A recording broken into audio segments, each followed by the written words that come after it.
The MLB Field of Dreams game is the best thing that the league has ever done. They managed to find a way to make a meaningless game in the middle of August, the biggest lull of the season, turn into a spectacle that has general fans wanting to watch it and baseball fans hyped up for the playoff push right around the corner. This event is borderline flawless, and it will stand the test of time and be one of the most look forward to things of the season every single year for Major League Baseball, as long as they don't screw it up. And the only way they might is if the broadcast ruin it, which they almost did this year. So the point of this video is to say what the broadcast did right, the garbage they have to stop doing, and making sure that they keep this event special for MLB, because right now this ticket is hotter than a Fernando Tatis urine test, and that's the way the league needs it to stay. So without further ado, here we go. Make sure you hit the like and the sub button, and let's get into it. The inaugural Field of Dreams game in 2021 is likely the best one that we will ever see. It was the perfect storm. You had the White Sox versus the Yankees, Chicago being the team that the movie was based around with the Shoeless Joe Jackson story, and also being a contender that year, facing off against New York, who had a bunch of legends. They were old school. They're the most storied franchise. They always do a great rating nationally. It was the perfect storm. It created a bunch of hype. Plus, the game itself was fantastic. Both offenses were high-powered. They came through. They were hitting bombs left and right. There was a bunch of lead changes, and there was a storybook ending with the Tim Anderson walk-off home run. It was going to be very hard for the Chicago Cubs and the Cincinnati Reds to live up for it. And obviously, the quality of the gameplay itself in the 2022 version wasn't anywhere near the level of the first one, and I don't blame MLB for that. That was out of their control. Picking the Reds and the Cubs a year ago when they had to, when they were making the schedule for this game, made all the sense in the world. They fit the Iowa team. They both had a bunch of legends that could come back, and that's where we're going to start talking about the broadcast right now, because that is one of the things that the broadcast did a perfect job of, highlighting the legends. Having Ken Griffey Jr. and Ken Griffey Sr. play catch to start the game, awesome. Just like last year, having the teams come out through the cornfield as their entrance, awesome. It fits the theme of the event, it's in the spirit of the movie. That is the whole point of having this game. The other thing the broadcast did a great job of, the crowd shots were excellent. Seeing them go out into the gravel concourse to grab food was excellent. You felt like you were at a local baseball game for a local high school or a little league tournament. It got to the heart of the sport, the rustic nature of the sport. It was incredible to see those shots. For the future of this series, that's where they have to focus on the storytelling. All the camera shots, the environment, the people at the game, the way they were showing everyone on the other field having catch, playing wiffle ball, having people go up to the house, sitting on the porch, on the rocking chair, everything. The drone shots of the cornfield, also great. All that stuff worked. That is what they need to focus on moving forward. The other thing that the Fox broadcast did a phenomenal job of was interviewing the players and the coaches mid-game. Johnny Bench, Fergie Jenkins, great interviews, fantastic interviews. Talking to David Ross, that was awesome. The best part of the game, which is something that they did during the All-Star game too, and it's something that MLB has to do on every single national telecast moving forward, is having the really likable, charismatic players that are available to them, like Joey Votto in this game, doing an interview during the game. That was the highlight of the Field of Dreams game for me. He was perfect during that third inning interview. Excellent. It was 10 minutes of some of the best baseball broadcasts you will see ever. Everything he talked about was right on the money. The way he joked with Wilson Contreras when he was on first base. The way he talked about how Field of Dreams had an impact on him. The way he got into baseball. The whole interview in itself is definitely worth taking time out to go watch if you missed it. And the last point of interest to highlight about Joey Votto's interview was the fact that he talked about his father passing away 14 years ago and how awesome it would have been to share the moment with him. And this is where we're going to transition into the two things that the Fox broadcast did an awful job of and that they need to correct moving forward.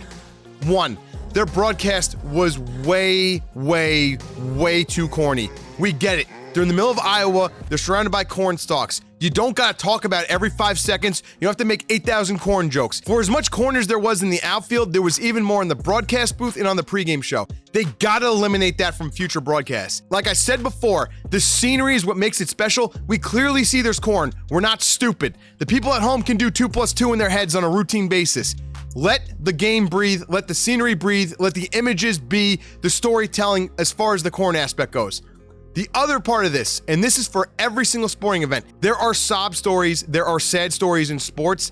They can bring something to the broadcast. It can highlight a charity, it can highlight a cause, maybe a disease that people don't know about. It could be very beneficial to have stories like that on the broadcast, but not when every single segment has one of those. Before the game, They asked one of the coaches on the Cubs about how hard it was for his brother to die, and he clearly didn't want to talk about it. He started crying. That's when it's overkill, especially when you have 4 or 5 instances like that throughout the entire broadcast. If you have one, it can highlight an issue, it can highlight a cause, it can highlight a person's life.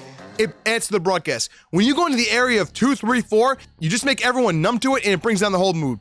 People watch sports to get away from the hardships and the realities of life. They're trying to be entertained. Sports are a way to inspire people naturally, to build relationships between friends, family. There are so many benefits to it. You don't have to hammer the death point home. And there was no sequence more absurd than the Roy Gleason interview. And it highlights everything I'm talking about from the negative aspect of it. They shine the spotlight on a hidden gem of a human being who's lived a great life and had an excellent story to tell. And the way they did it, they made the whole thing absurd. So for people that don't know, Google it on your own, man. It really is a fantastic story. But Roy Gleason was a baseball prodigy coming out of high school in California. Got drafted by a local team in the Dodgers, spent 3 years in the minor leagues. He made an impact on the '63 World Series champion Dodgers team. He pinch ran a few times, played a little bit in the field, and he had 1 at bat. He went 1 for 1. He went back down to the minor leagues at the end of the year, never got a second chance. The next part of the interview is where it got weird and detracted from the overall broadcast of the pregame show. They talked about how Roy went to Vietnam, and when he was over there, after a couple of years, he became a sergeant. Then one day, he led his group of men into an IED that exploded that he didn't see. It killed someone in his squad. It hurt others, including himself. Roy breaks down talking about this in the interview, saying that the person that died, his life was lost because of his mistake, and it's his fault. It's something that he's clearly struggling with, that he still carries with him to this day, is a personal nightmare for him, and that one aspect of this interview should have never aired on this pregame show in this way, shape, or form. The reason why they brought up the incident was because Roy wound up getting medically discharged from the Army from this and went home. He was granted the Purple Heart, but the thing was he never got to go back to his base camp where his footlocker was, and that had his 1963 World Series ring in it. So to go full circle, the Dodgers brought him back in the early 2000s to throw out a first pitch. They found out about the Vietnam story. They surprised him with another 1963 World Series ring. So overall, that story is a great story, but where it was on this broadcast, after all the sappy stuff that they had previously on the show and talking about people dying and sick people, it shouldn't have been pieced together the way it was. This interview would have been a fantastic 30-minute or 40-minute documentary about Roy Gleason's life that they could have took 2 or 3 minutes of, not made everyone try to cry in the middle of it, and just highlighted how awesome he was and then direct people to the documentary. There were so many ways they could have made this a great story and not distracted from the broadcast with it. Instead, they made it weird. And then the craziest part of it all, they immediately transitioned from this story that just had you going from how special this guy's life was. They do all this loaded, heavy story, and then they have Kevin Burkhardt to say, and now you have a chance to sign up for Big Papi's $10,000 giveaway. Are you kidding me? That's what we do. We talk about a guy who has a Purple Heart, who feels like he was responsible for someone's death, who had this crazy life after all these tear-jerking stories, and then we're just gonna throw in a giveaway? That doesn't belong in the same breath. That doesn't belong on the same show. What are they doing? And they did back-to-back. Made it like a seamless transition.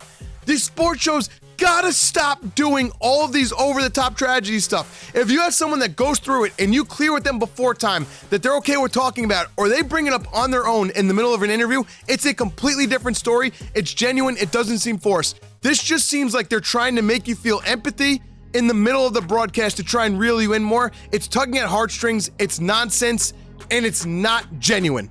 That is the problem with it, and that is the aspect of the broadcast that Fox has to eliminate. That crap, synthetic, tear-jerking, empathetic moments of the broadcast, and also the over-the-top, corny moments of the broadcast. They do those 2 things, and they have a tried-and-true formula, and it will never matter who's playing or how good or bad the game is. People will watch it every single year because the spectacle is awesome, and everything around the game is awesome, as long as the broadcast doesn't ruin it. And that is how MLB can perfect the Field of Dreams game and make sure it is a staple the way that the Winter Classic is for the NHL, and will consistently be the best thing in August and a perfect bridge from the All-Star game to the playoff push for Major League Baseball. That will be all for this video. If you enjoyed it, make sure you got the like button and the sub button hit. I'll catch you guys in the next one.